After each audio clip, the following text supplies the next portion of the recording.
thanks very much for joining us. For those who are here, we are now on the dog book subject. So where'd the dog bites go? All right.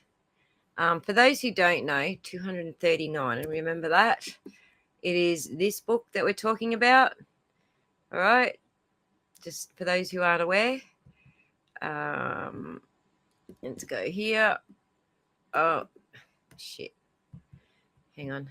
239 is where we were. Yes. Thank goodness for that. All right. We're going to be doing the reading. So I thought chapter 15 was actually relevant. I don't specifically want to read the entire book. 15.1 Introduction. As has been discussed in other chapters, there are many different causes and risk factors that may contribute to a bite event, but much may also be learned from the investigation of the dog bite itself. Indeed, in cases of fatal dog attacks, the bite may be the primary source of evidence in the case. This chapter examines the forensic process as it relates specifically to the examination of a bite from a dog per se. Other chapters deal with the investigation of bites from other perspectives, such as a medical one, to allow repair and reconstruction.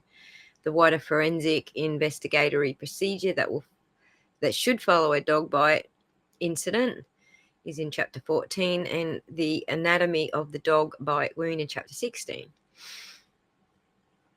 We went through the anatomy of a dog bite wound in chapter 16 last night, and we discovered that under the way that they measure it, it actually turns out that it looks like Chloe might have just jumped straight on John O'Keefe as soon as he walked in the front door, given the way that they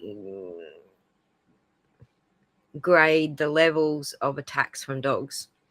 So we put, I think it was a level 5 or 6, was a 4. I can't even remember what level it was. Quick, Heather, what level did we decide Chloe was? Level 4, I think it was.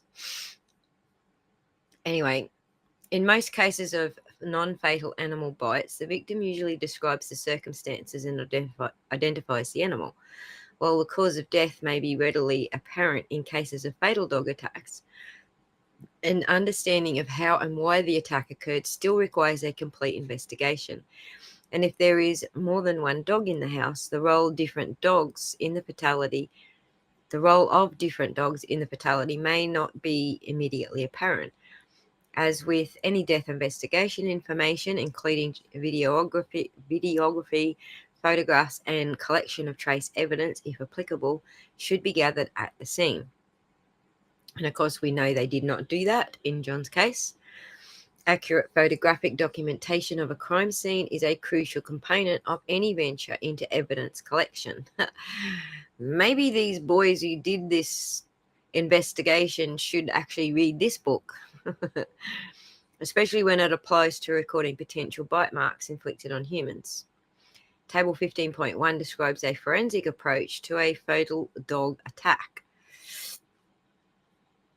And it is scene investigation.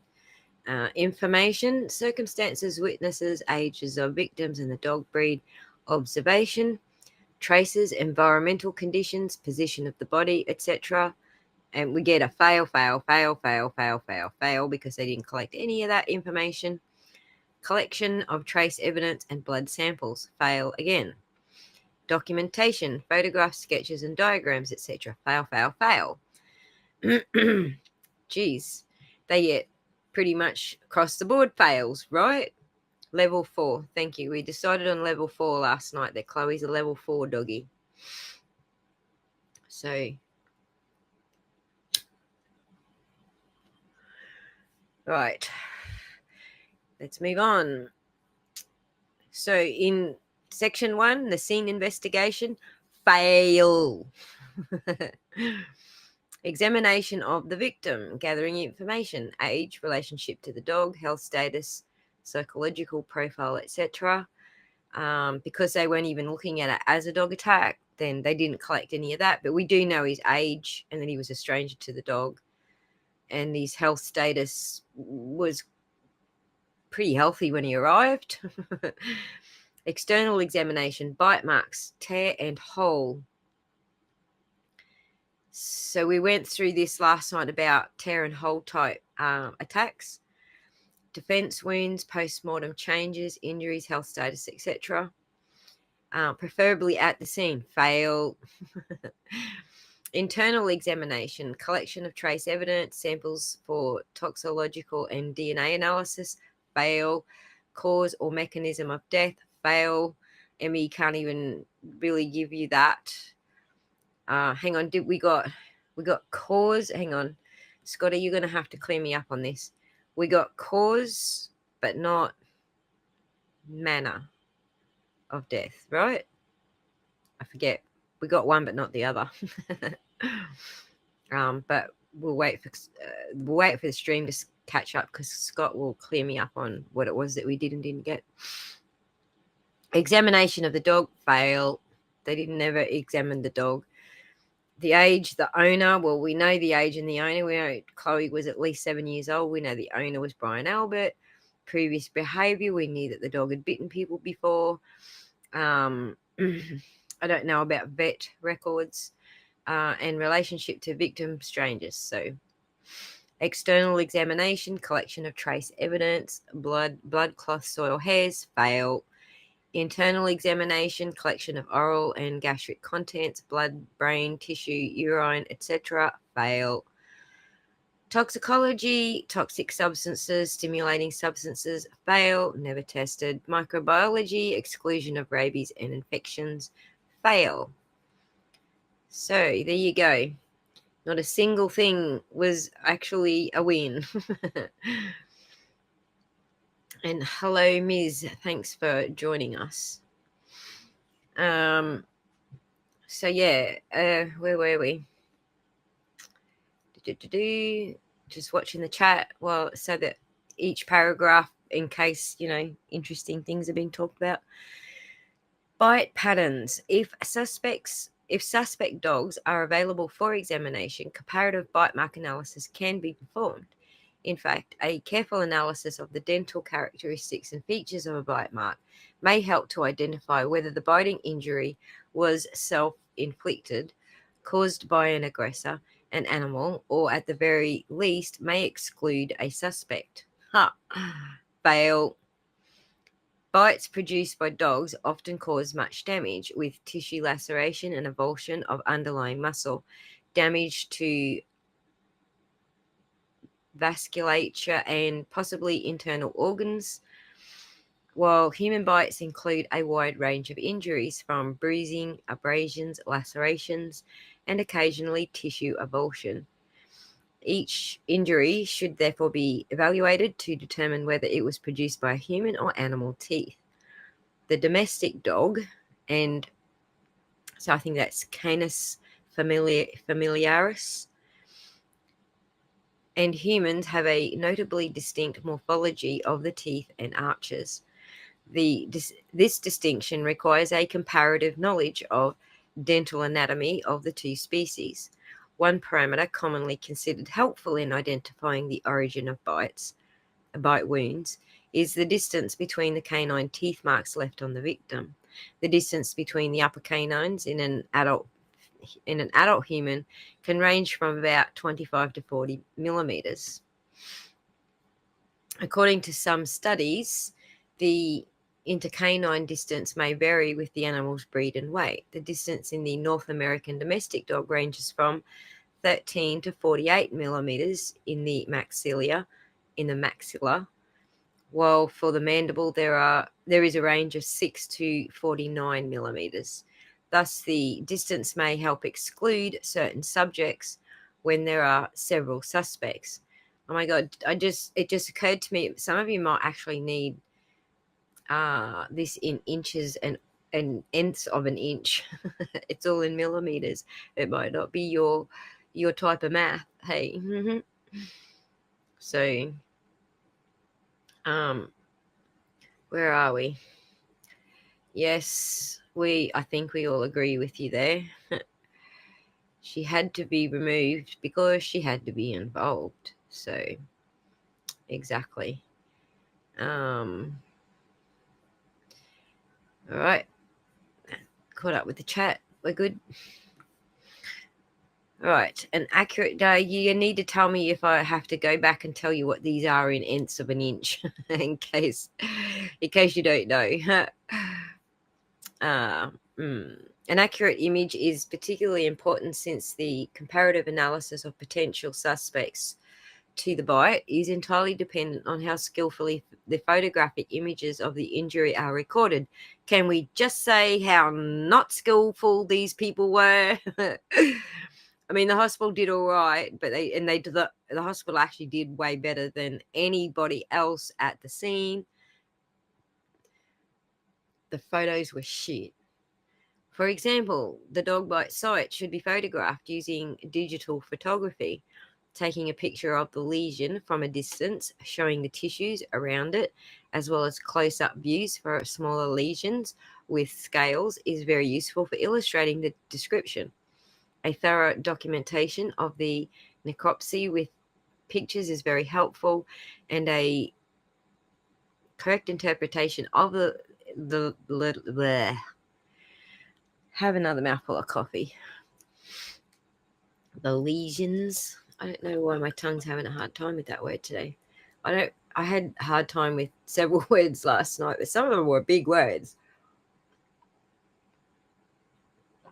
And we luckily had some health people in the chat who could help me work out how to say some of the words.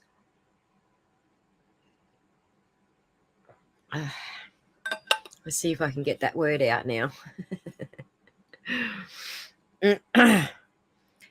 And a correct interpretation of the lesions.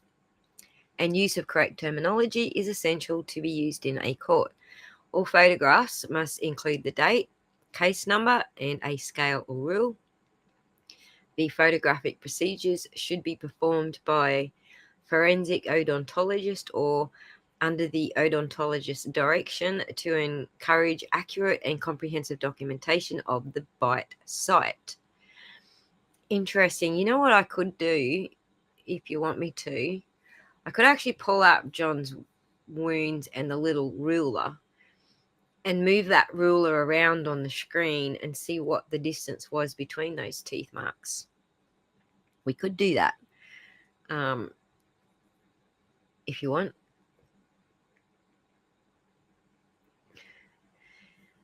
Exactly, Scotty. Very loyal to our owners. Yeah. But see, Scotty, you need to watch my video from last night, because when we went through chapter 15, we actually found out that it's quite possible the dog hit John as soon as she walked in the door, because she's a level 4 doggy. And to understand why we're looking at that picture, you need to read chapter 16. So I was on the same page as you until I read chapter 16. Let's put it that way.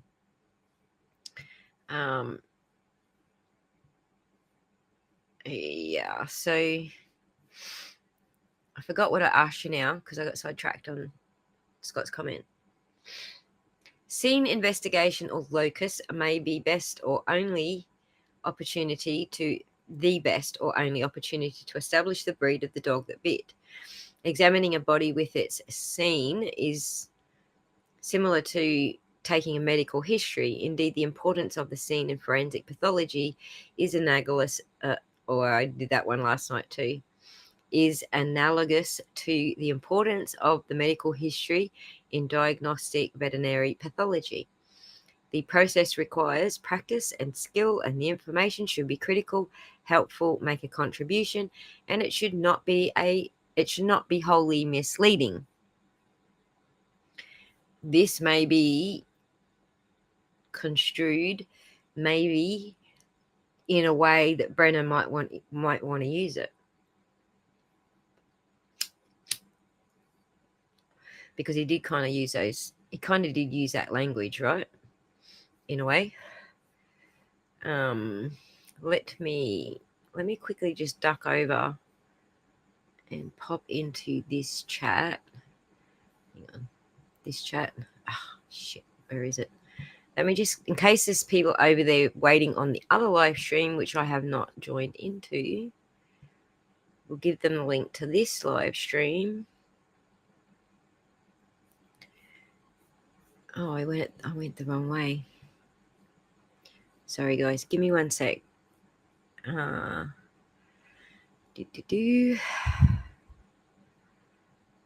me go and post in this live stream that we're over here on this one.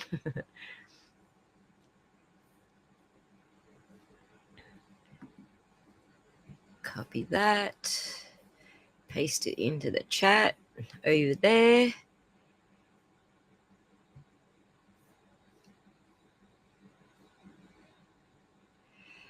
Reading is over here for those who are waiting.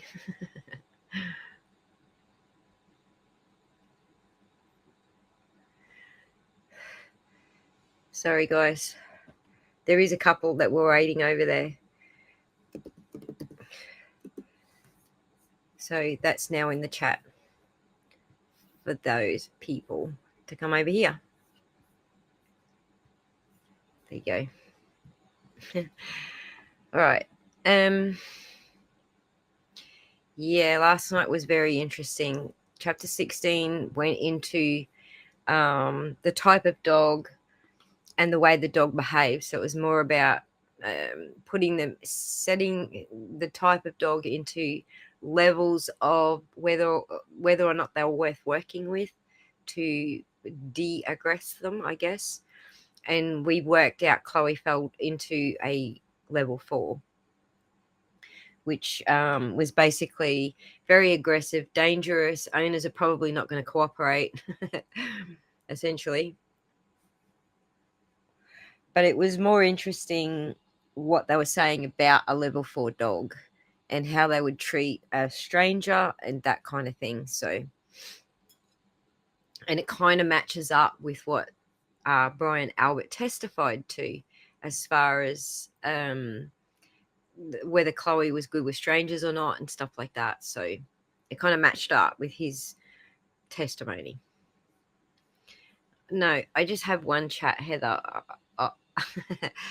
I started another I booked another stream, but this one went too long, so I decided to just continue this stream rather than sending everyone over to the other stream. So rather than hanging up and sending it all over there, I just sorry for the confusion. But yes, the people that were sitting on the other stream waiting have now been notified.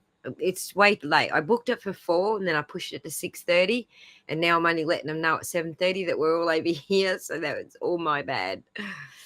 It's all me being busy with so many guests. Oh my god. Anyway, the examination of the victim. Oh, sorry, I skipped.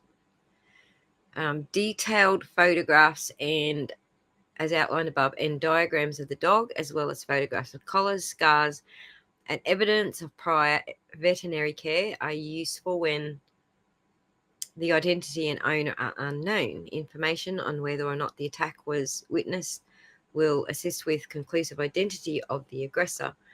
See, he knows all of this. That's why Chloe's no longer around. He knew all of this. Further, the relationship of the dog to the victim, presence or absence of restraints, any history of aggressive behavior may be helpful in elucidating the reasons for the attack. The examination of the victim should include identification of bite marks and defensive injuries. The American Board of Forensic Odontology has established specific guidelines to standardize keyword the analysis of bite marks in the area of human identification, bite mark investigation, and analysis. So there are specific guidelines.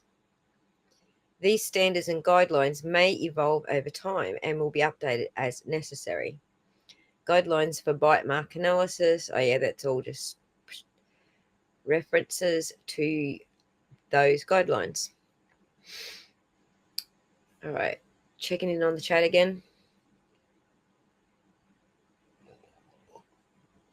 Actually, Michelle, I can't multitask. I try sometimes. Let's say I try to multitask. But I don't know that I'm all that good at it. Like, you know who I reckon's a super duper multitasker for a boy? That's Scotty. Scott McGinnis can multitask like a queen.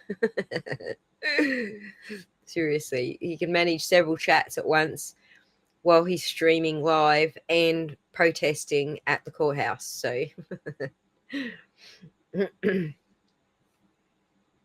um,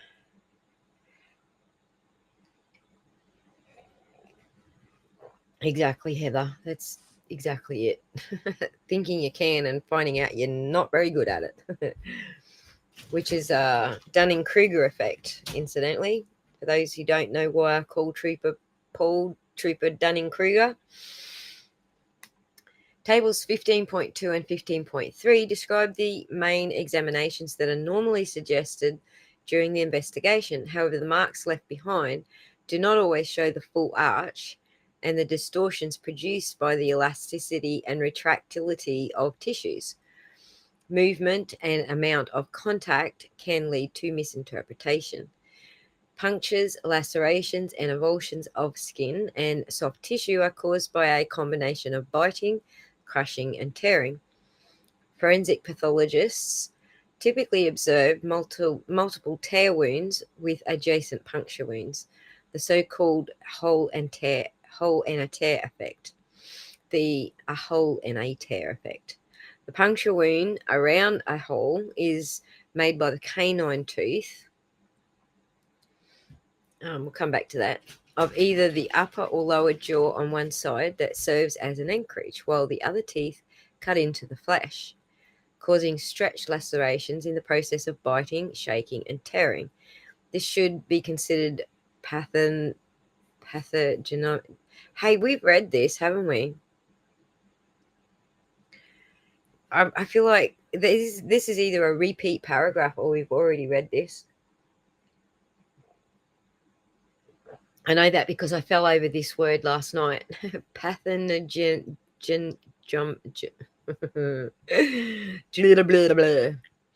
Jabroni. It's not working for me. A semi-multitasker. That's it, Michelle. Deja vu. All right. JB Full just confirmed we did read that last night. I wasn't sure if we were reading the same thing. It was just like repeating some of the same things, but I think we have actually read this last night. What were we looking at? We were searching phrases, and that's where one of those phrases we were looking for came up in one of these paragraphs, right? All without blinking an eye. Yep, he's Superman, the super multitasker. Sidebar, I want to ask Mike Crawford what is going on with Lisa. What the hell is his problem with her? Talking to Grant. We FKR peeps deal with him, boots on the ground all the time. Not getting it. Yeah.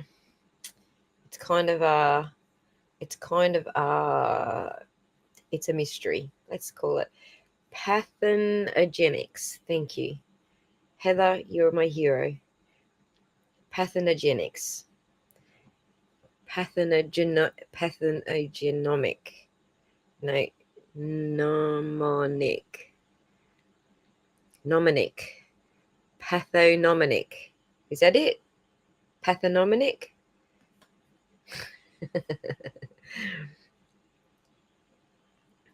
Panther jabroni. Exactly. We'll just say jabroni from now on. Some of these words tripped me up last night, so that's kind of how I know. It was actually, we were looking up superficial keyword last night. So when we went into this stream last night, I actually asked everybody, tell us what keywords you want me to look through this document to find. And superficial was one of the keywords that one of the chatters asked us to look up. And so we read these, I think it might have been even these two paragraphs. And what we found is that these two paragraphs actually do support Dr. Russell's, I've forgotten the name of it now, Dalbert testimony, cross-examination with Hank Brennan. Oh my God. I think I've been at this way too long. Anyway, you knew who I meant. I think it's a silent G like gnome. Yeah. Thank you, Batty. Pathognomonic. I got it. Now I can say it. Thank you, Batty. I think that word means typical. Pathognomonic. Well, when we read it in typical for dog bites, should be considered typical for dog bites. I think you're right. Actually, Jam Pots, you could be right. I think you could be close.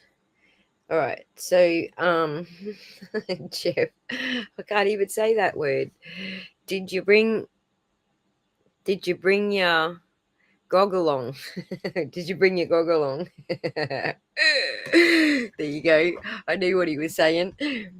Did you bring your grog along? Is grog is an Australian term for bees. That's funny.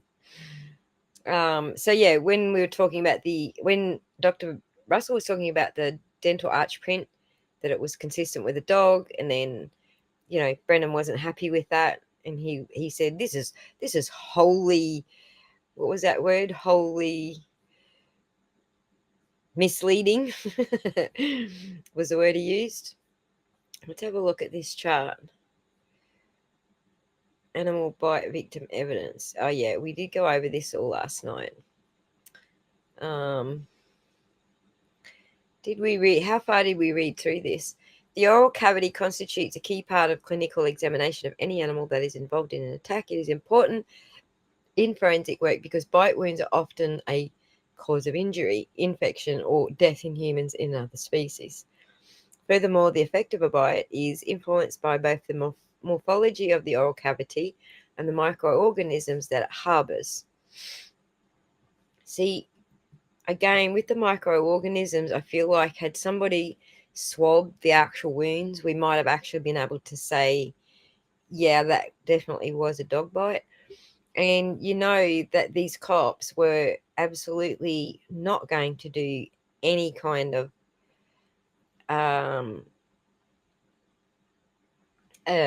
investigation that was ever going to point a finger anywhere but where they wanted it to point. So that's one of the reasons, right? So Swimming in the Petty looked it up. Pathogenym, specifically, I said it wrong again after I finally got it right. Specifically characteristic or indicative of a particular disease or condition.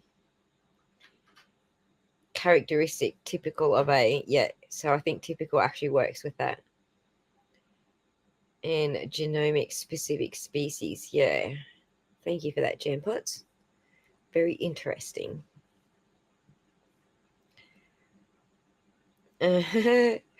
So, yes. Exactly, Batty. They ran out of solo cups to do the microorganism testing. The oral cavity can provide other information as diet or health status, like maybe pig is in the diet. Moreover, examination of the dog's oral and gastric contents may reveal blood, tissue, and/or clothing from the victim. All animal-inflicted injuries must be differentiated into those that occurred ante-mortem and those that were caused post-mortem. So I remember Dr. Russell saying that these were all ante-mortem. The latter are the result of a predation. For example, dogs like the German Shepherd, post-mortem predation is commonly characterized by lack of inflammation or other reaction, and it tends to be concentrated on exposed, unclothed areas in humans. So, this is very close between ante and post-mortem, really, because there wasn't a lot of bleeding.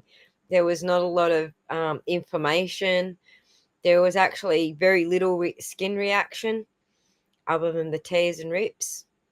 There's no bruising, for example. We know that some of those bites were actually bite down hard kind of bites, but there was no bruising for them. So somewhere in between ante and post-mortem, those bites happened. So, like the blood stopped flowing very close to when the bites happened. I would say the heart stopped pumping blood very close to that. The examination of the dog should be carried out for trace evidence that could link it to the victim: blood, urine, hair, clothing fibers, and that can help to reconstruct the event. If the dog suspected of having bitten has been destroyed, it should be subject to a post-mortem examination by an approved veterinary pathologist.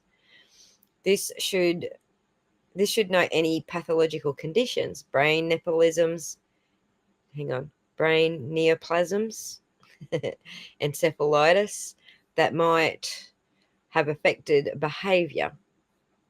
Factors to consider with regard to the decision to destroy the dogs includes risk to the public at and around the scene, risk to officers handling the dogs, consent for destruction by owner, need to secure and preserve evidence, mouth, paws, swabs, blah blah blah, loss of evidence following destruction, all of all of that, all of it, all the things.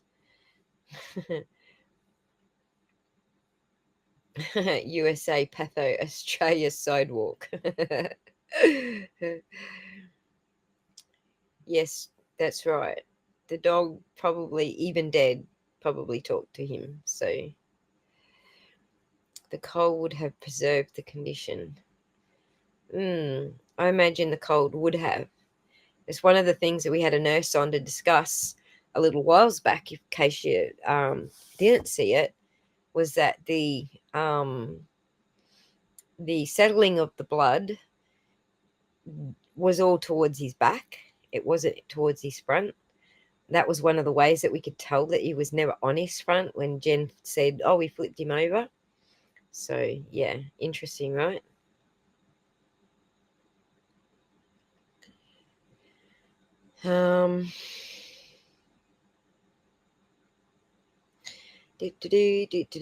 Made a giant ass of himself on the stand. Why would anyone in FKR want to platform? No one wanted to platform him.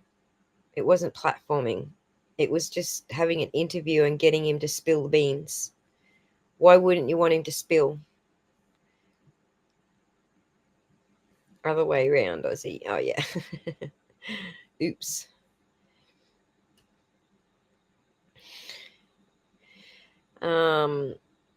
Yeah, that's right, OnlyFan. Exactly. He just lied through his teeth, but, he spilled enough. He spilled enough for what we're reading here to actually fit with his testimony. So, and just because I'm not involved in the grant conversation anymore, if you guys are way back right at the start, that's fine, but that will all be answered as you are watching through the video. So I'm just going to ignore those comments for now. So 15.4 DNA examination. Dun dun dun. Oh shit, I can't say that word. Deoxyribonucleic acid. Oh, that's what DNA stands for. Analysis of both blood found on the dog's coat or in their mouths and of hairs found at the scene of the crime or on the victim's body has gained importance in forensic investigations. In fact, the analysis of canine DNA from swabs and bandages directly from the wound and its surrounding area will provide stronger evidence of the identity of the predator than other forms of evidence such as hair samples, blood, saliva stains, or saliva stains found on the body and clothes of the victim. It is interesting to underline that the remnants of canine saliva collected directly from the bite or the wound bandage need to be suitable for canine STR profiling. As observed in human DNA analysis, saliva has been recovered and successfully analyzed from various substrates, including human skin and human bite marks. Canine saliva should be best recovered from the area directly surrounding the human wound, where the dog's gums and fleas contacted the skin of the bitten person. And they only swab the clothes. It's so ludicrous. It is so ludicrous. The Commonwealth should be ashamed calling him an expert. Exactly. I can't imagine I didn't go on this. Right.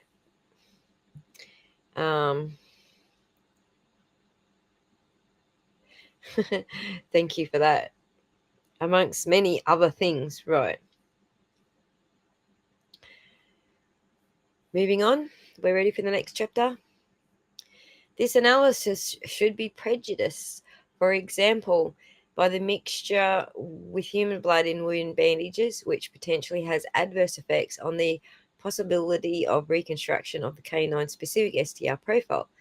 There seems to be a correlation between the amount of blood, most likely of human origin, on the collected material and the ability to retrieve a canine specific STR profile because of the amount of saliva surrounding the wound as a consequence of the intensive contact. This is all very interesting. The study of hairs using mitochondrial DNA sequencing or analysis of the presence of canine specific short tandem repeat systems using fluorescently labeled multiplex PCR has proved useful in reliably linking dogs to the scene of a crime or attack. Interesting. The canine specific DNA profiling of dog bite marks proved to be a promising way of investigation of forensic accidents involving dogs. This whole paragraph is actually very interesting because they swabbed the clothes, and many of us suspect that they washed the clothes because the blood stains are completely consistent with being washed out and not active bleeding kind of stains. So I'm still going. I'm not full of beans. I'm actually not full of beans, but I'm getting full of beans. I just made a coffee, so I am getting there.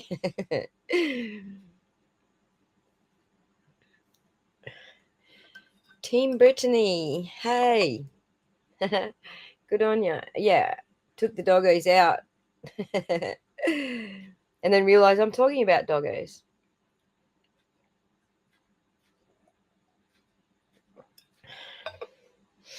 He was bit through a sleeve, but that would put canine saliva on the outside of the sleeve. And so this is what I'm thinking, right? If they washed those clothes, I'm thinking, if they didn't wash the clothes, the blood stains would be a lot darker and caked. Like the clothes would be stiff from the caking of the blood, essentially. Just like they were in the other case that I pulled up and showed people on stream. Michelle, what's her name? Oh my God, I do this every time, guys. Then you all remind me. I have such a terrible memory for nouns. But anyway, so I think they actually did wash the clothes. And if they did that then they swabbed, then I think that they're not getting the dog DNA from the swabbing. I think they got pig DNA. Perhaps, as it said in the previous paragraph here, stuff that gets caught between their teeth or the stuff floating around in the mouth of the dog and the microorganisms that grow in their mouth and stuff. So, interesting, right?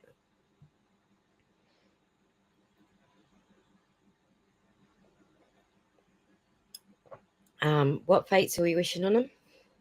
Sorry, missed it. Oh, these fates? Here we go. Let's do it in the right order. DA Meatball has his boogeyman chasing him and his troops so well. I wish nothing but doom for all of them. Right, exactly. Right, it's not often I would wish it on people either, but that mob actually do deserve it. There would have been DNA in the wound. There would have been. Even if they washed the wound out, there still would have been DNA in the wound, I reckon. Miss Shorty, 1,000,000% washed the clothes. I agree. That hoodie had fraying around the holes, which made it look wash. Team Brittany, bingo. But also, Dr. Russell said that some of the fraying around the holes could have been caused by the dog pulling on the clothes while they were letting go. That would fray around the holes. But the interesting thing about the fraying is it's only the holes, not the cut, that the ambulance put in the clothes. So that means that it wasn't washed after he was taken off the ground and taken to the hospital. It was washed before anyone found him. So there's clues there. There's no fraying in the cuts. So if they were washed, well, it would depend. See, what if John freshly washed those clothes that day and stuck them on? So they wouldn't be able to tell the cleaning agent from, if Nicole had stuffed them in her washing machine and dryer that morning. They wouldn't have been able to tell. So, but there is actually forensics. So I looked this up the other day. I did an actual deep dive. There is actually a forensics on determining whether they've been washed more recently. But I think it's still actually a blame for John because he jumped into those clothes and went to the pub, basically. It's very like 2 or 3 hours.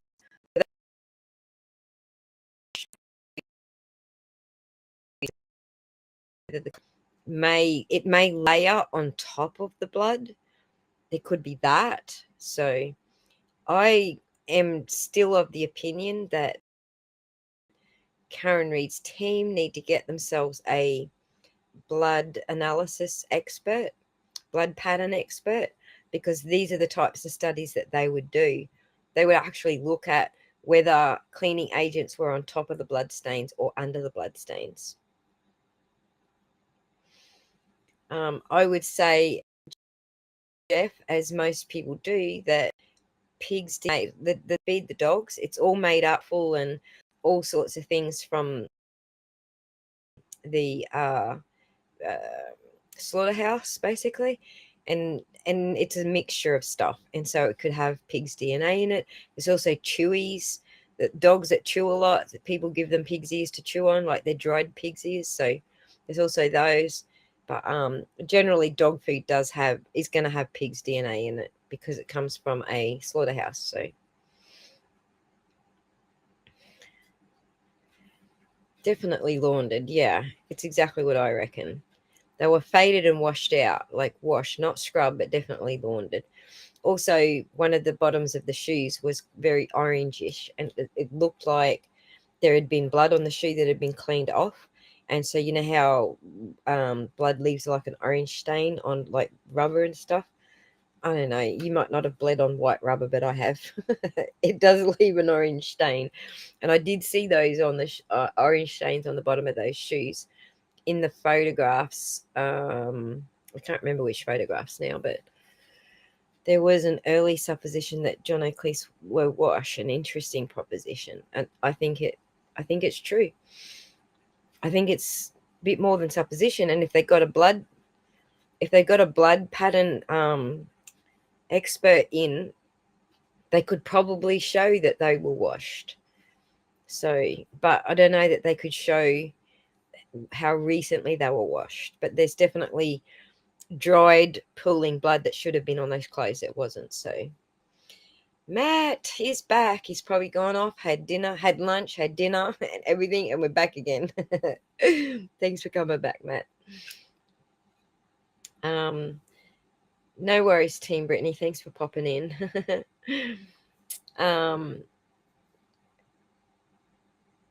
Well, there you go. I'm not an avid one, but Shorty is.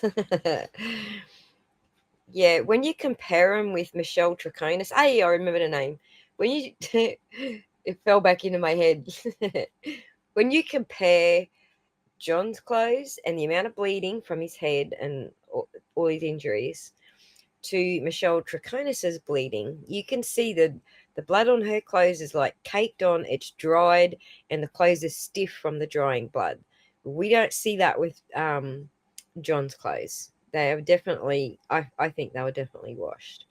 But again, you need a spatter expert to be able, a blood pattern expert to be able to determine those things, and they can do the tests on the layers. I think it comes down to what's first. Like you've got cleaning agent, blood cleaning agent. That would definitely indicate that yes, they were washed. I don't know how specific they can get because I'm not one of those forensics experts, but I think it's worth looking into. Could have put him in the shower. That's a point. Yeah, could have done that. That would have diluted the blood for sure. So, absolutely. So anyway, let's move on. Toxicological analysis may be performed if desired. For example, a urine sample should be examined for the presence of stimulating substances. Tissue may be submitted for microbiological analysis to rule out rabies and other infectious processes. With regard to rabies, it is necessary to remember that if the virus is isolated from saliva, positive immunofluorescent skin biopsies or virus neutralizing antibody will indicate a diagnosis. There you go. Different bacteria can be isolated from dog-bite wounds. In some situations, these may also be helpful through cross-matching to identify the dog that has delivered a specific injury. In the case of non-fatal attacks, the investigation of bacterial flora may have specific treatment value and establish that a subsequent infection was indeed related to the bite rather than some other coincident event. Interesting. The most common bacteria are Staphylococcus aureus, Staphylococcus epidermis, various Streptococcus species. Okay, I'm not saying any more. That's it. I'm not going. I can't do any more of that. I know it's Latin too, which is usually one of my strengths. I'm not reading all of those words, sorry. But there's a lot of them.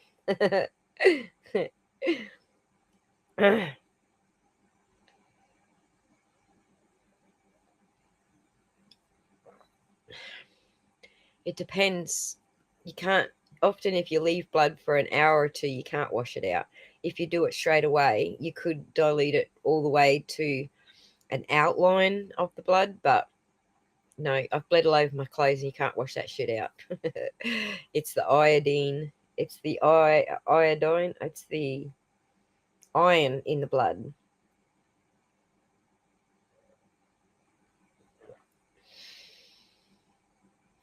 I don't know. It's not quite what they're saying here, although you also got to consider, Batty, that things change over time.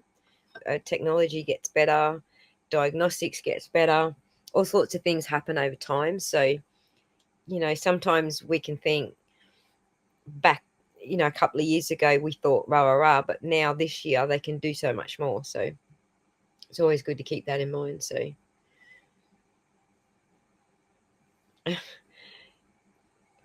right, exactly. How much, but here's the thing, Scott.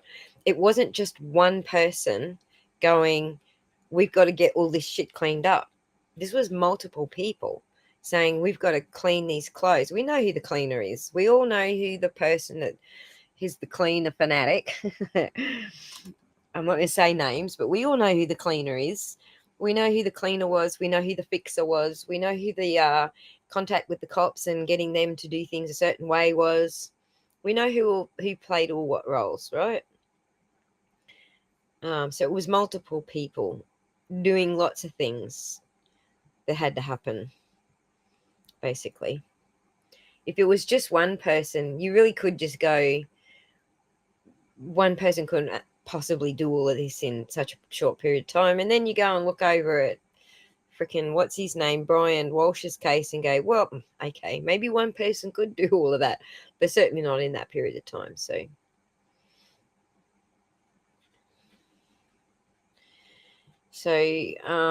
where are we? Yeah, exactly. They all had their connections. Yep, they all had their roles because of their connections. Each of them had a different role. And obviously, Jen, her role was meaning the Google searches. A well-oiled thug gang, exactly.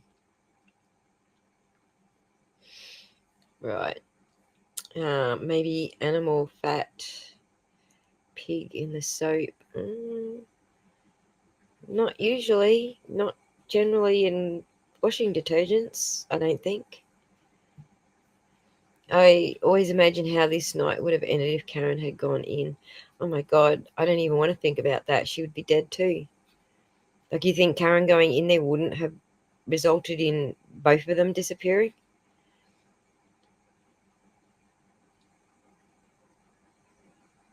I saw Yannetti troll him. I saw Yannetti troll that post. That was funny.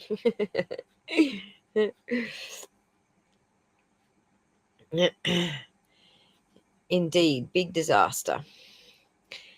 So, all right, shall we read on? I am not going to read all of those different bloody flora in the dog's mouth because it's too many. We shall move on past. Okay, they have a lot of flora. A bite mark case report will be a useful outcome. The report may be structured into these sections reported in table 15.4. Biting injuries. Did we look at 15.4? Let me just have a look. 15.4. Oh, yeah, it's just how to report them. Gotcha. Opinion and disclaimer. Oh, look, even the professionals have a disclaimer. All right. So conclusions. Boating injuries are complex, and the evidence collection, analysis, and interpretation should be handled with caution. Generally, the courts require the forensics expert to identify which specific dog or human or other animal caused the damage or a fatal bite in an effort to establish the owner or controller of the animal. For this reason, the forensic evaluation of a fatal dog attacks and requires an integrated approach in association with veterinary pathologists involving review of the circumstances of death, examining the death scene, and the autoptic examination of the victim. This is where Brennan's going. All of a sudden, it makes sense. In certain cases, consultation with a veterinarian, wildlife officers, forensic pathologists, odontologists, and anthropologists might prevent, reduce, or correct misinterpretation of animal bites.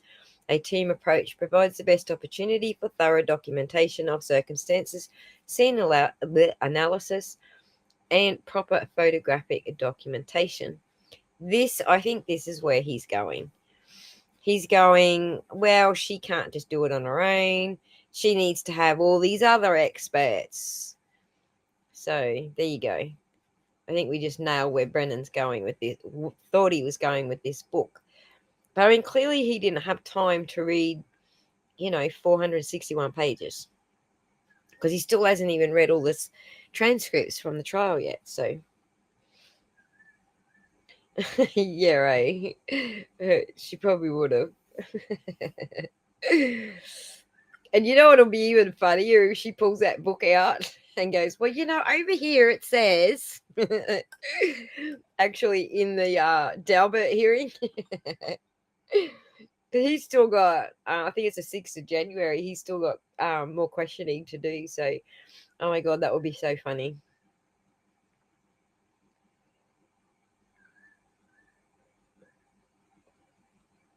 Well, she didn't, Halo. They didn't know she wasn't going in. Nobody knew anything. What happened was Chloe attacked However, John responded, upset whoever was there, and that's why he got jumped. I never believed that that could be a theory until I read chapter 16 of the book that Hank Brennan actually handed over. Now I do believe that that's a theory. It's a let's just say it's a possibility. It's in the range, it's in the realm of possibilities. I never thought, I heard people saying it before and I was like, no, he definitely had one shoe off, and it wasn't quite in the door yet. But then you put that into perspective with chapter 16, and how we categorized Chloe last night, which I'll just show you. So see these levels. Oops, they've got, so this is called the Dunbar bite scale, a dog bite assessment scale, and this is pretty much used across the world, like USA, UK, Australia. And we actually we were looking at what type of bite, which this kind of fits, and then we read all of this, and all of a sudden it makes sense that Chloe hit him as soon as he walked in the door. So right, it's not entirely the dog's fault. No, I'm not saying it's the dog's fault at all. So, and it's not kids' fault either when they're doing stupid shit. So absolutely. So it seems to me like he just got through the door, went to start taking his shoes off, and flipped one off. The dog hit him, because Albert said that. Remember, Brian Albert said he had Chloe and he was taking Chloe out. I don't remember if he said he was taking Chloe upstairs or out for a piss. I think he said both, because he actually doesn't know what the fuck he was doing with the dog. But anyway, he had the dog. So the dog's jumped out, bit John, never got his other shoe off. Then he's like probably responded to the dog, I guess. I don't know how you respond to a dog attacking you. You can see he put his arm up. He definitely put his arm up. So he might have actually hit the dog to try and get the dog off him. He may have hit the dog, and that sparked things. It just seems to me like the dog hit him fast. So everything else is speculation after that. But it just seems to me, from Brian's own testimony and the way this chart reads, by categorizing it as a level 4 dog, I think we're in that realm of possibilities. So, not saying that other theories aren't possible, just saying this one is also possible. So oh my god, Shorties, thank you so much for spending all day online. So rest up, lovey, and thanks for listening still. Hopefully my voice will put you to sleep and not grate on your nerves. All right. So yeah, this area here. So describing the type of bite under the Dunbar scale. Level 4 is 1 to 4 punctures from a single bite, with at least one puncture deeper than half the length of the dog's canine teeth. May also have deep bruising around the wound. I don't think that it happened long enough from death for bruising to occur, but you can tell that the dog held on for a period of seconds and bore down, and the dog left lacerations in both directions. That the dog held on and shook its head from side to side. So we kind of went just from that. The others were just less aggressive, like far less aggressive, but that matches John's injuries. And then over here, it sort of comes down to explaining what sort of dog that is, whether that dog's likely to just attack someone off the cuff without any without it being threatened, without anything else happening.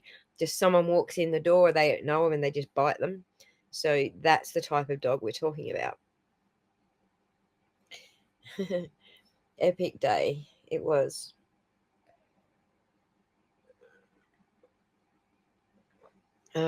So yeah, when you look at from the tail light. Go away, Bussy. You know fucking what you're talking about. They're not tail light, okay? Tail lights don't jump in the air and race around in circles to make the shape of a dog mouth. Cut the arm and then underneath the body. This is all like completely against the physics. So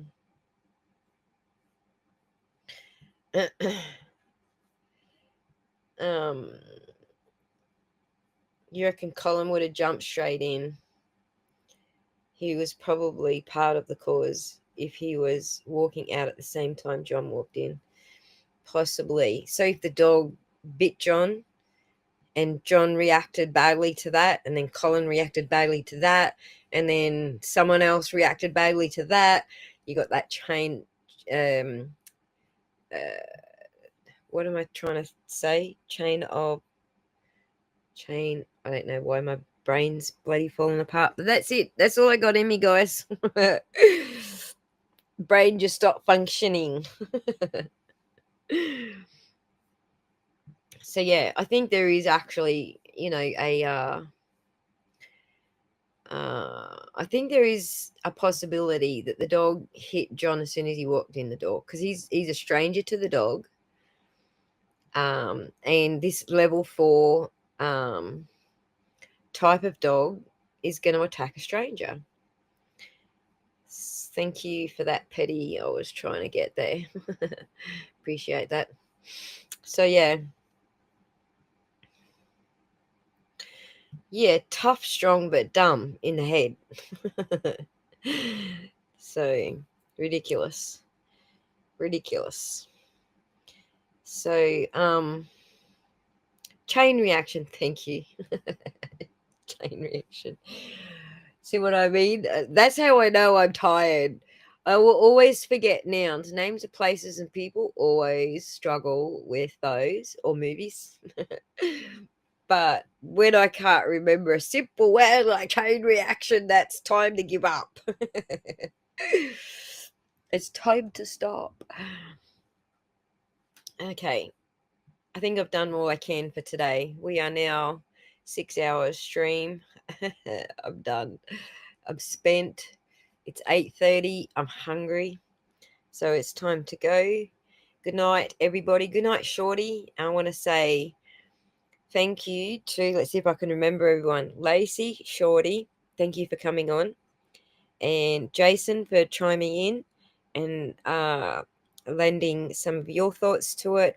Also, Will the Glarer, totally appreciate you coming up and speaking for yourself. And so we didn't have to do the rest of a reaction to your video, although we might finish it one day just for the fun of it. Total Boy, Aiden Carney, thank you so much for joining us. That was awesome. Am I forgetting anybody? I think I got the 6. I had 6 on the screen, so I think I got yours all. Thank you, Scott McGuinness, for being here for all this time. It is fun. Thank you to all the mods. Thank you again to Matt. Oh my God, Matt, you are so good. So for those who don't know, I'll tell you all over again. Matt's not necessarily in the thing that we do, but he comes and mods for me all the time. He's OG from way back. He's definitely, true crime follower, but probably not as avid as we are. And even when he has no freaking idea what's going on, he's still in the chat modding for me. So I just want to make sure Matt gets an extra special shout out. But to all the other mods, thank you so much. Appreciate your work today. And good night, everyone. Be good. Love ya.